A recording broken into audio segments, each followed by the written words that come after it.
குருவே சரணம். போன நிகழ்ச்சியிலே நான் பதிவிட்டிருந்தேன். குழந்தை பாக்கியத்திற்கு அந்த பெண் ஒரு நல்ல நாளில் ஒரு வெள்ளிக்கிழமையிலையோ நல்ல குளித்து கணவன் மனைவி 2 பேரும் அந்த பெண் வயிற்றில் அந்த மஞ்சள் தடவன் தேங்காயை மடியில் கட்டிக்கிட்டு அப்புறம் தான் கோயிலுக்கு போகணும். ஒரு முருகன் கோயிலுக்கு போங்க. முருகன் மிகப்பெரிய வரம் குழந்தை பாக்கியம் தரக்கூடிய அற்புதமான ஒரு கடவுள். சரிங்களா? ஒரு பேப்பரில் நான் சொல்கிற மந்திரத்தை எழுதிங்க. அங்கே போய் உட்காந்து கணவன் மனைவி 2 பேரும் மன உருக்கத்தோடு 9 தூரம் படிங்க. படிச்சுட்டு சுற்றி வந்துட்டு அங்கே தேங்காயை உடைச்சிட்டு நல்லா வணங்கிட்டு ஏதாவது பிரசாதம் பண்ணி கொண்டு போனால் இன்னும் சந்தோஷம். அந்த மாதிரி கொண்டுட்டு போய் சின்ன பிள்ளைகளுக்கெல்லாம் கொடுங்க. சரிங்களா? முடிந்தால் ஒரு மஞ்சள் துணியில் அங்கே ஒரு சின்ன தொட்டில் கூட கட்டிட்டு வாங்க. ஒன்றும் தவறு இல்லை. சரிங்களா? மஞ்சள் துணியில் தொட்டில் கட்ட வசதி இருந்தால் இந்த தேங்காயை அந்த தொட்டிலில் போட்டு கட்டி விட்டு வந்துடுங்க. இப்பொழுது இந்த அற்புதமான மகாமந்திரம் கிரந்தத்திலிருந்து எடுத்து தர்றேன். இதை எழுதி கொள்ளுங்கள். அற்புதமான மகாமந்திரம்.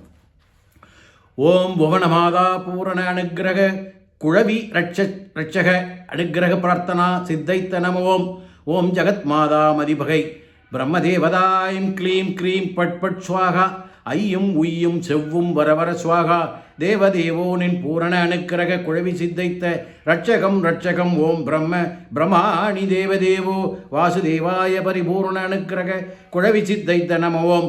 ஓம் சரவண பவாய சண்முகாய ஐயும் கிளியும் செவ்வும் சுப்பிரமணியா அனுக்கிரக நம ஓம். வராகி பகவதி வரதாணி சினி வராகமுகி தம்பதி மடிப்பிச்சை சித்தைத்த தேவதேவோ குழவி அனுக்கிரக சர்வதேவதாவரம் தாத்தா சாவை ஓம் தம்பதி பிரதிஷ்டை சித்தைத்த ஓம் ஒரு மண்டலத்தை ஆசிர்வதிஷ்ய வரவர ஸ்வாகா சகல தேவதா அனுக்கிரக நம ஓம் அப்படின்னு 9 தடவை கணவன் மனைவி படிச்சுட்டு சுற்றிட்டு வாங்க.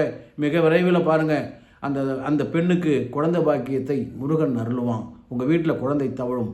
நம்பிக்கையோடு செய்யுங்க. சரிங்களா? சப்ஸ்கிரைப் பண்ணுங்கள். வணக்கம்.